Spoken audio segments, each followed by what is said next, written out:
¿Nos controlan desde la Luna creando una realidad virtual? Existen demasiadas pruebas que demuestran que la Luna no es un satélite natural. Hace algo más de 30 años que la NASA tiene conocimiento de ello, pero, por supuesto, nunca hará pública toda la información que tiene en su poder sobre el tema. ¿Qué civilización ha sido capaz de construir un satélite artificial de este tamaño?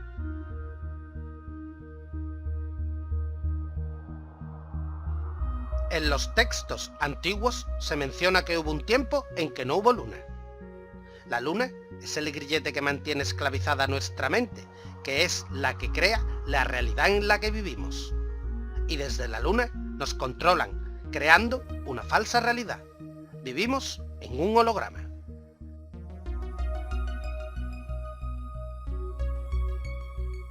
Parece que todo empieza a desmoronarse. ¿Vivimos realmente dentro de un holograma controlados por extraterrestres desde la Luna? Si quieres saber más, sigue este vídeo hasta el final. Y recordaros que en Planeta Misterio no tratamos de modificar su opinión sobre ningún tema. Creer o no es su criterio.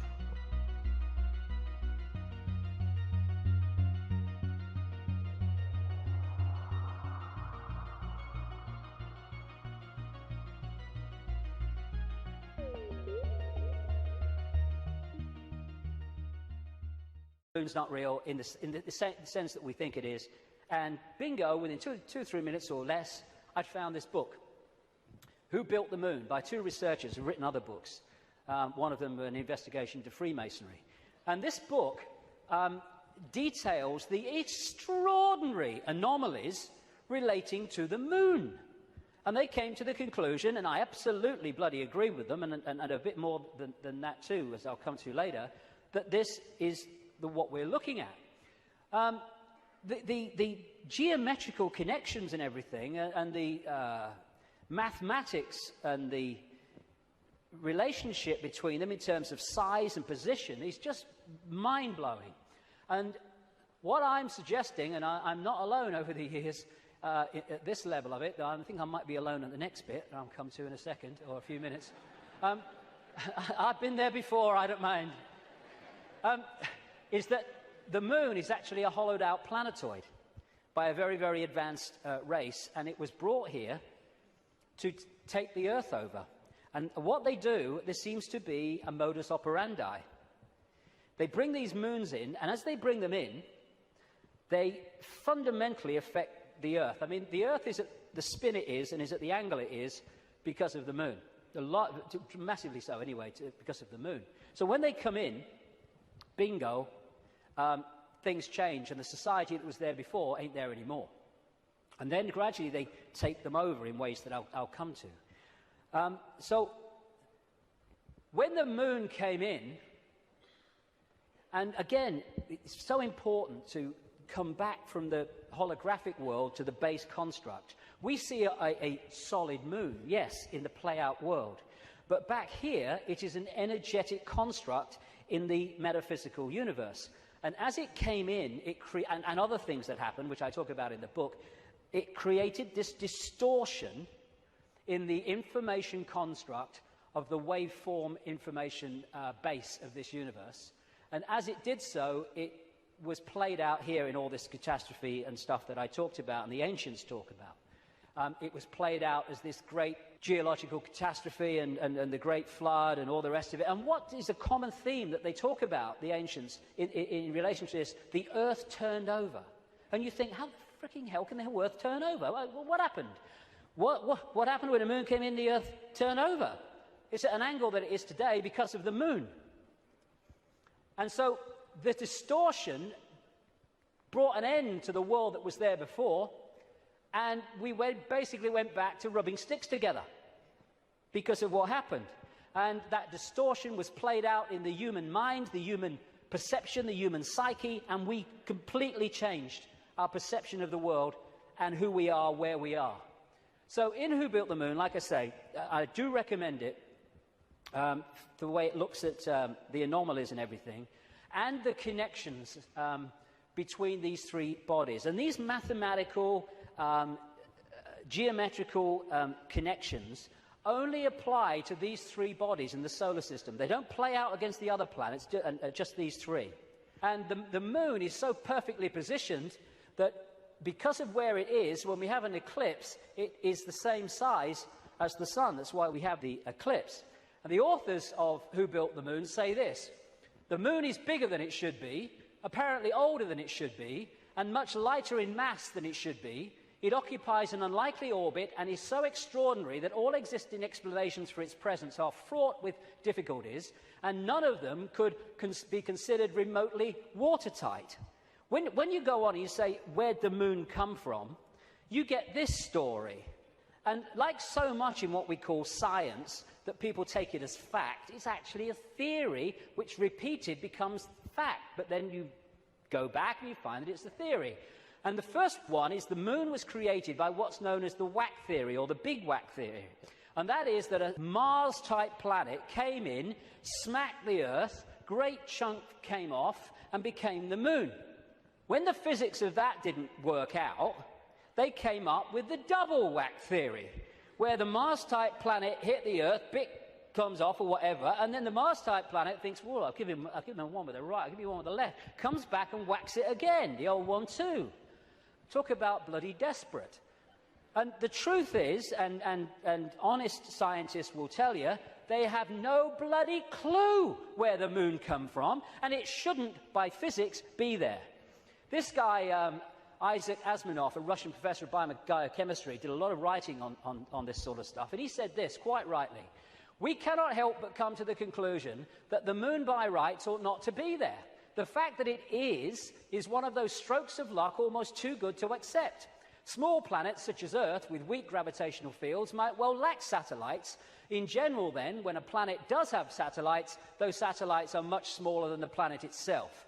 Therefore, even if the Earth has a satellite, there would be every reason to suspect that at best it would be a tiny world, perhaps 30 miles in diameter. But that is not so. Earth not only has a satellite, but it is a giant satellite, 2,160 miles in diameter. How is it then that that tiny Earth has one? Amazing.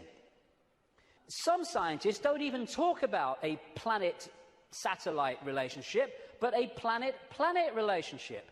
The moon's bigger than Pluto. The best explanation for the moon is observational error. The moon doesn't exist, that scientist said. Another one from NASA: it seems easier to explain the non-existence of the moon than its existence. And then we get the hollow moon. This is what I'm saying, and others have said, is that it's a hollowed-out planetoid. In November 1969, the moon was hit by a lunar module to the equivalent of 1 ton of TNT. The shock waves built up, and NASA scientists said the moon rang like a bell.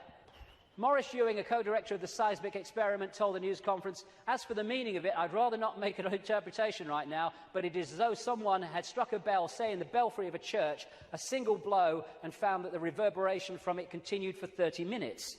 It got a bigger smack eventually, which I'll come to. Frank Press from the Massachusetts Institute of Technology, MIT, said that for a rather small impact to produce an effect that lasted for 30 minutes was quite beyond the range of our experience. This is a guy called Gordon MacDonald. He said in the early 1960s, it would seem that the moon is more like a hollow than a homogeneous sphere. And this guy from MIT said the lunar orbiter experiments had vastly improved knowledge of the moon's gravitational field and indicated the frightening possibility that the moon might be hollow. Now, we'll come to this bigger whack. A launch vehicle struck the moon with the equivalent of 11 tons of TNT, and NASA scientists said the moon reacted like a gong and continued to vibrate for 3 hours and 20 minutes to a depth of up to 25 miles. Ken Johnson, a supervisor of the Data and Photo Control Department during the Apollo missions, told Who Built the Moon author Alan Butler that the moon not only rang like a bell, but the whole moon wobbled in such a precise way that it was almost as though it had gigantic hydraulic damper struts inside it. These two Russian scientists from the Soviet Academy of Scientists wrote an article in 1970 in Sputnik magazine in Russia headed, "Is the Moon the Creation of an Alien Intelligence?" And all these years later, it indicates to the fact that they were right. What they point out, and others point out, is the outer surface of the moon is extremely hard and contains minerals like titanium, Moon rocks have been found to contain processed metals, including brass and mica, and the elements uranium-236 and neptunium-237 that have never been found to occur naturally. Uranium-236 is a long-lived radioactive nuclear waste and is found in spent nuclear fuel and reprocessed uranium. Neptunium-237 is a radioactive metallic element and a byproduct of nuclear reactors and the production of plutonium. Some lunar rocks have been found to contain 10 times more titanium than titanium-rich rocks on Earth. Titanium is used in supersonic jets, deep-diving submarines, and spacecraft. Dr. Harold Urey, the winner of the Nobel Prize for Chemistry, said he was terribly puzzled by the rocks from the moon and in particular their titanium content. He said the samples were mind-blowers and that he could not account for the titanium. The two Russian scientists said in their article, if a material had to be devised to protect a giant artificial satellite from the unfavorable effects of temperature from the cosmic radiation and meteorite bombardment, the experts would probably have hit upon precisely these refractory metals. Refractory metals are incredibly resistant to heat and wear. In that case, is it not clear why lunar rock is such an extraordinarily poor heat conductor, a factor which so amazed the astronauts? Wasn't that what the designers of this super Sputnik of the Earth were after? From the engineer's point of view, this spaceship of ages long past, which we call the Moon, is superbly constructed. They say it's a hollowed-out planetoid, and they say if you're going to launch an artificial Sputnik, then it is advisable to make it hollow. At the same time, it would be naive to imagine that anyone capable of such a tremendous space project would be satisfied simply with some kind of giant empty chunk hurled into a near-Earth trajectory. It is more likely that what we have here is a very ancient spaceship, the interior of which was filled with fuel for the engines and materials and appliances for repair work, navigation instruments, observation equipment, and all manner of machinery. In other words, everything necessary to enable this caravel of the universe to serve as a Noah's Ark, appropriate, of intelligence, perhaps even as the home of a whole civilization, envisaging a prolonged thousands of millions of years existence and long wanderings through space, thousands of millions of miles. Naturally, the hull of such a spaceship must be super tough in order to stand up to the blows of meteorites and sharp fluctuations between extreme heat and extreme cold. Probably the shell is a double-layered affair. The basis is a dark armouring of about 20 miles in thickness, and outside of it some kind of more loosely packed covering, a thinner layer averaging about 3 miles. In certain areas where the lunar seas and craters are, the upper layer is quite thin, in some cases non-existent. And as this scientist said, the moon is made inside out. In other words, what's on the outside should really be on the inside, and that supports the idea of a hollowed-out planetoid. So, when I started to put this together, and there's a lot more of this in the new book, I then called the oracle in South Africa, Creda Mutwa, and I found Zulu legends to be incredibly accurate with their symbolism. And this is the thing, symbolism. You get these anthropologists and people, they go around and they look at these shamans and these ancient stories, and they take the blooming things literally. Now, like I said earlier, we now have the tools which make it easier for us, because technology is mirroring reality, therefore we have the analogies. When these ancient stories were put together, they didn't have that. They had to try to get their point across in simple ways that people at that time could relate to. So they used symbolism.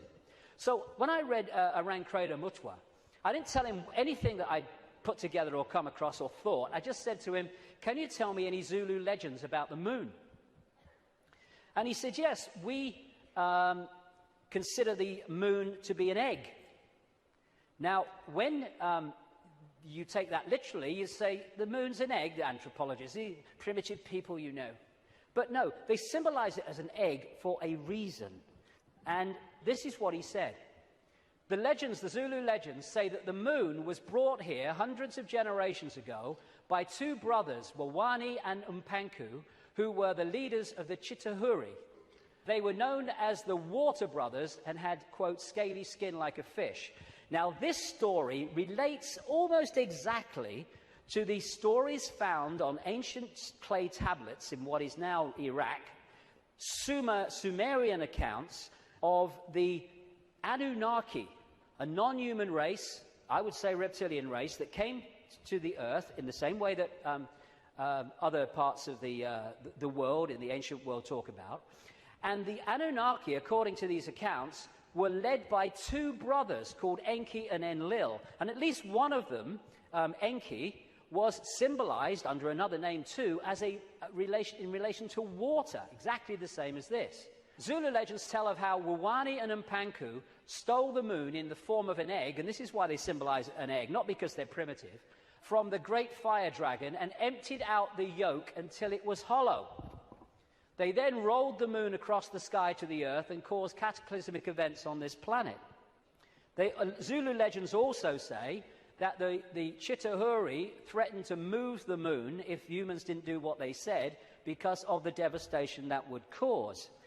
What the two scientists said about this 2-3 mile outer kind of protection, followed by a 20-mile impregnable layer, explains one of the anomalies of the moon, which the craters are pretty much of universal depth, even though the scale of the impact and the size of the crater can be massively different. The depth is about the same, really, within a very short ratio, and that's, the scientists say, because it goes into the outer layer, the kind of buffer, but it can't go further than this inner protection layer that is impregnable.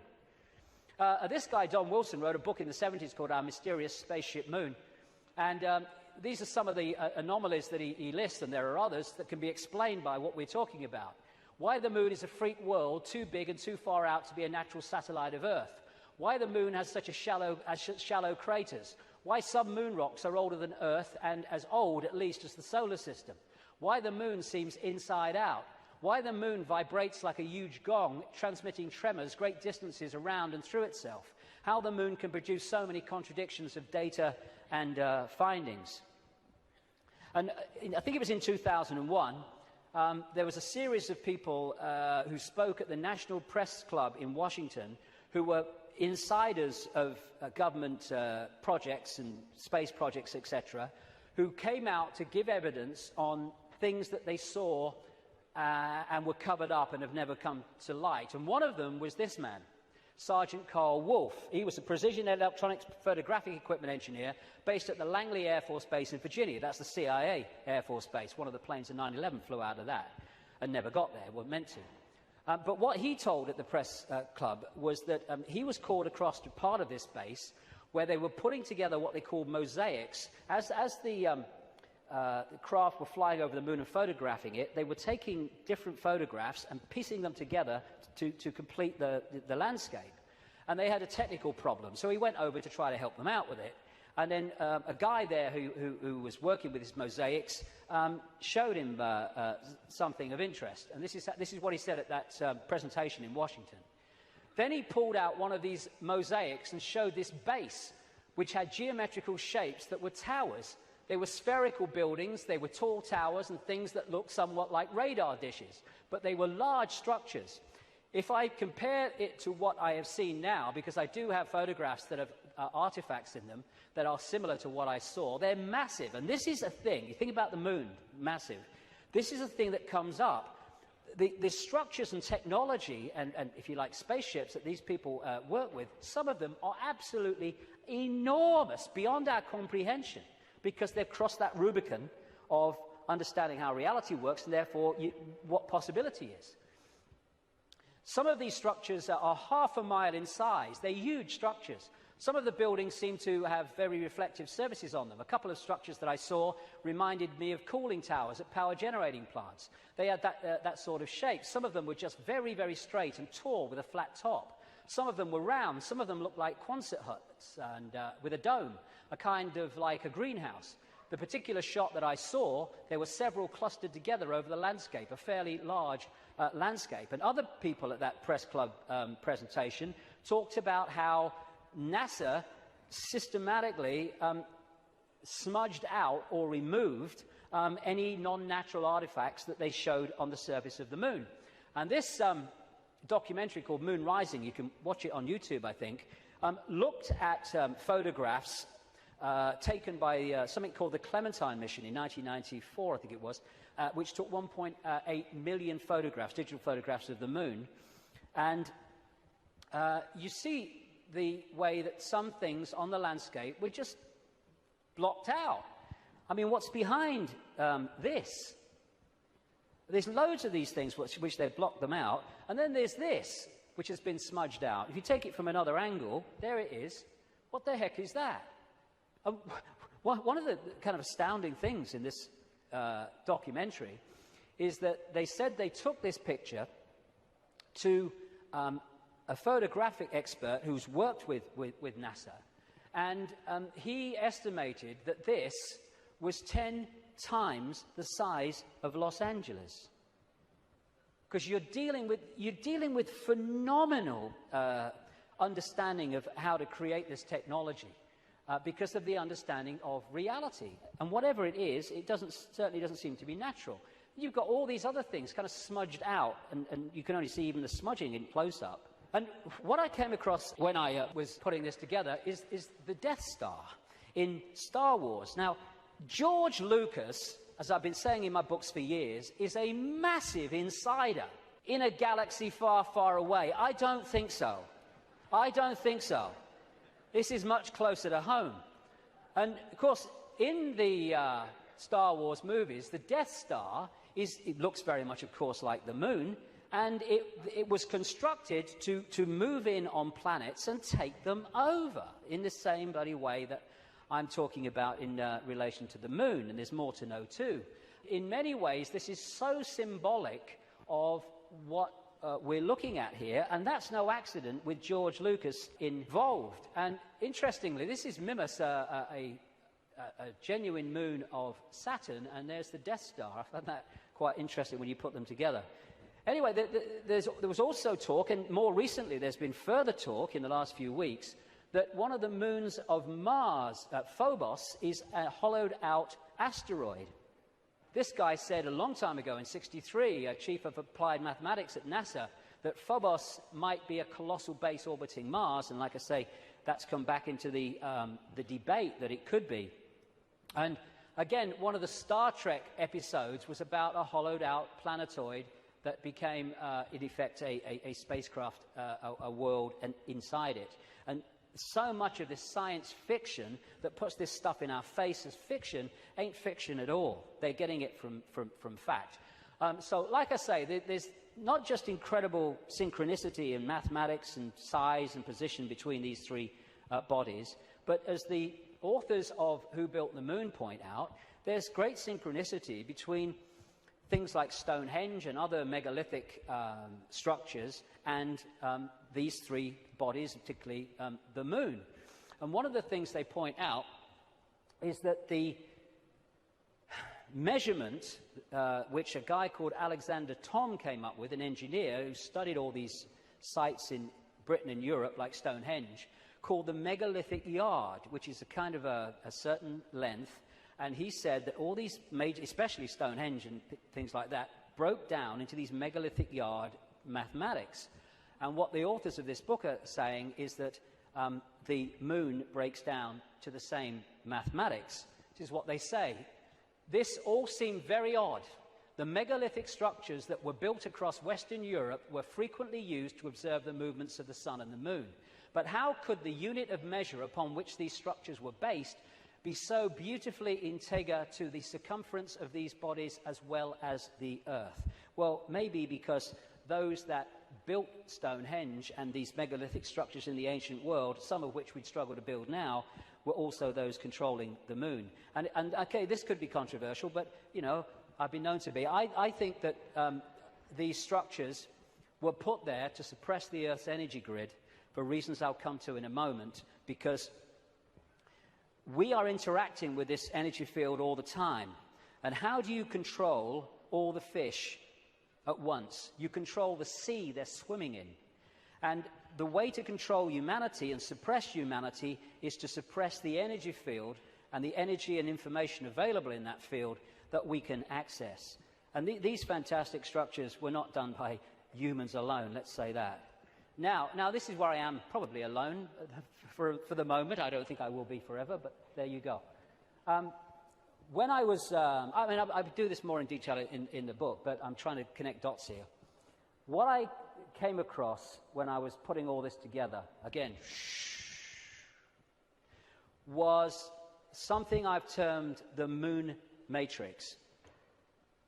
The first section today is absolutely crucial to understanding how this can work. The moon matrix is a broadcast frequency coming from the moon, which has, in effect, hacked in to the human body computer and to the virtual reality universe in general, and has created a sub-reality within the wider virtual reality.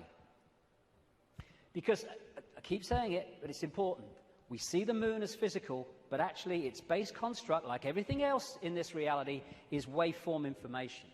And I would say, and of course I think this is going to become more obvious as the years pass, I would say the moon is actually not just what we've talked about so far, but it's an interdimensional portal through which entities and energies can come out of one reality through into this one.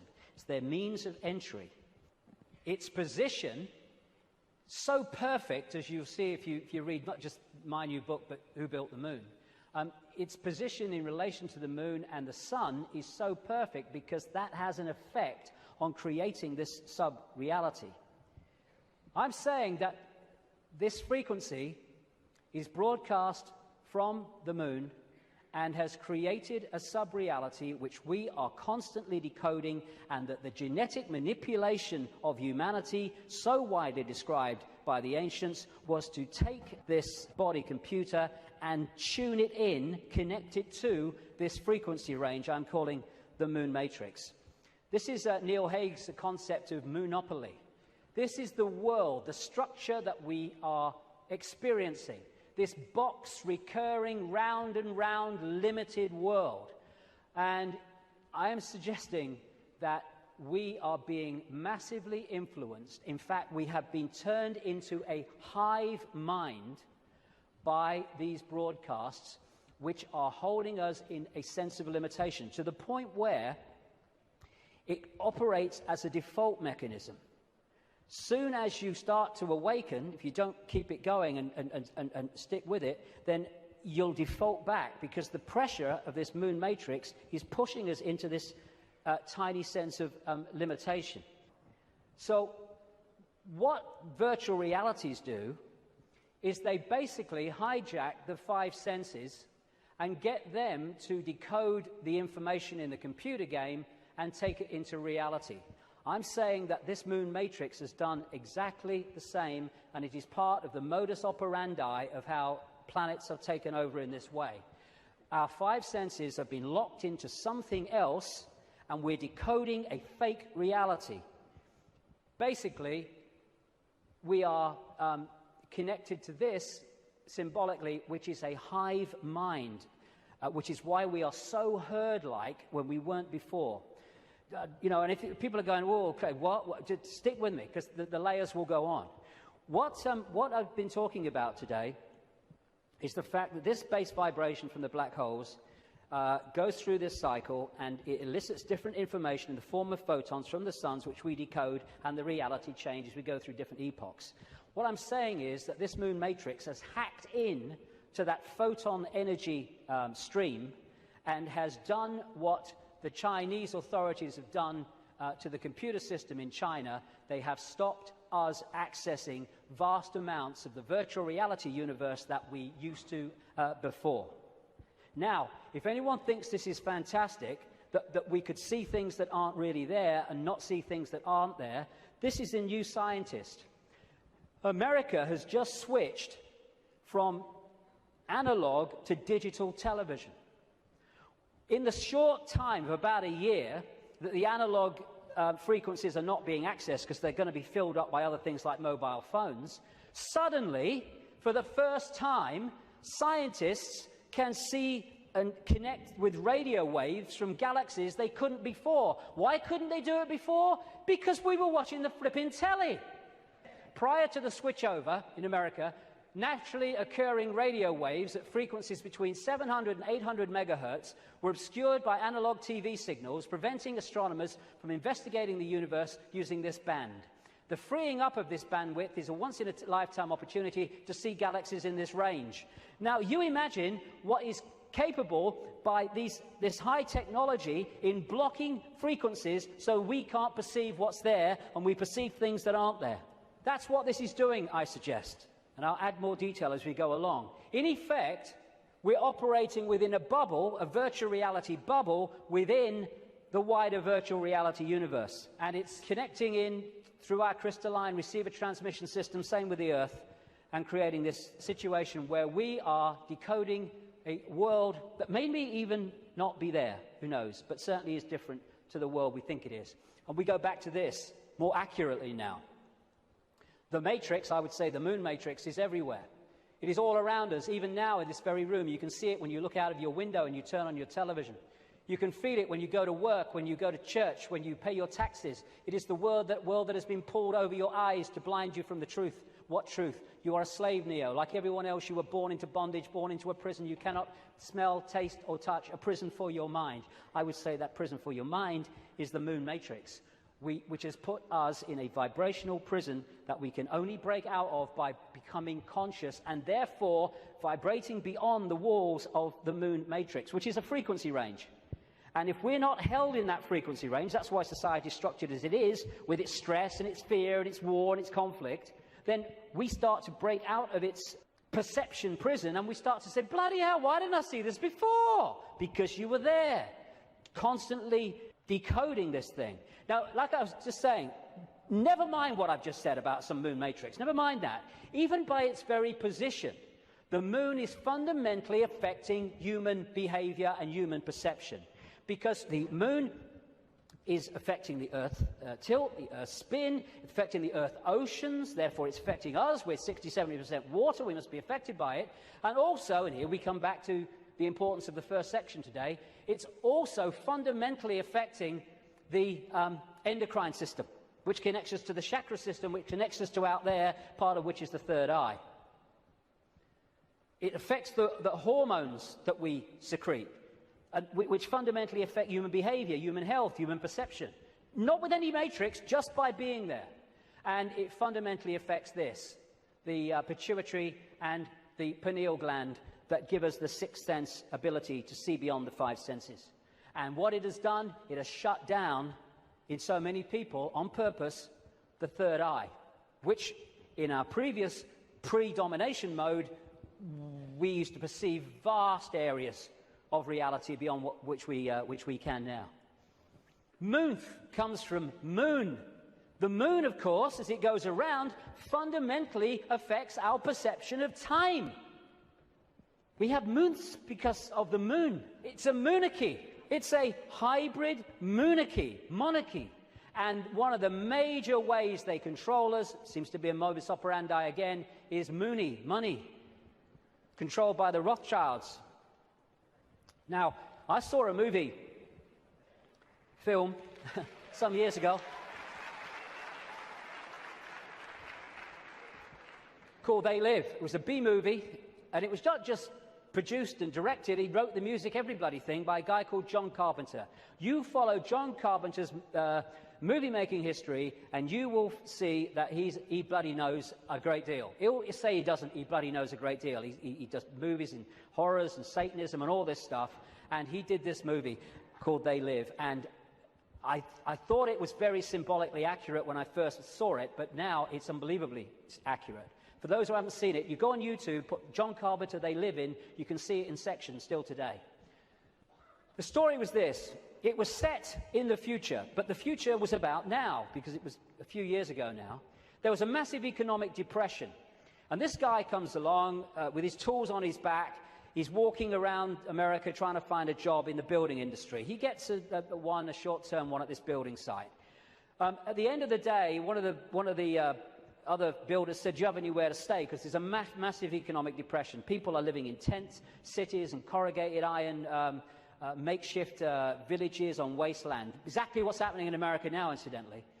And he's now having nowhere to stay. So anyway, he goes back with him to stay at this corrugated iron tent little village thing on the wasteland.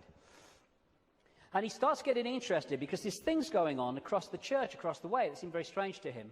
And the villagers mocked up some kind of television in a kind of Heath Robinson way. And when they're watching the television, suddenly it breaks out of the main channel, and there's just a man's face on the screen saying, they're here, they're controlling, you don't know, all that stuff. And then there's a police state raid on this village and on this church. And they bring the bulldozers in and the police and the helicopters, and they destroy the village. And this builder guy gets away, and he comes back, and he goes snooping around the church, and he finds some cardboard boxes. And he grabs one and runs into a back passage behind buildings, and he opens the box wondering what's in it. And there's sunglasses. And he's disappointed. Sunglasses? What are all these sunglasses in the church for? So he thinks, oh, I'll have one. He puts them in his pocket, throws the others away, walks off into the street. And that's where we pick him up. When he puts these sunglasses on, suddenly the world looks very, very different. It looks like this. He starts to realize that there are people that look human to his naked eye that are anything but human when he puts these sunglasses on. Not only that, where he's seeing adverts with his naked eye, drink Coca-Cola, holiday in Jamaica or whatever, what he can see with the glasses on is subliminal instructions: conform, stay asleep, consume, watch TV, submit, and all the rest of it. All on levels that he can't see. Other people who haven't got the glasses, they're interacting with various people, but he can see are not human. He looks at the president making a speech. He's not human when he looks at him through the glasses. Same with a number of people in law enforcement. Newsreaders were the same. And where it goes is that at the end of the movie, they realize that the reason that people cannot see without the glasses, what he can see, is because there is a frequency being transmitted from the top of a television tower, which is preventing the population seeing what they would normally see if that frequency wasn't being broadcast. And what they do is they break the broadcast frequency, they stop the dish working, and people are sitting in bars, and suddenly they can now see the guy next to them's not human. What a bloody laugh that would be, wouldn't it? And there's people out having sex and then realizing, hey, I didn't really come home with you. Tell you. Si les ha entretenido este vídeo, pueden darle me gusta y compartirlo en las redes sociales. Les estaría muy agradecido. También pueden encontrar esta información en planetamisterio.net.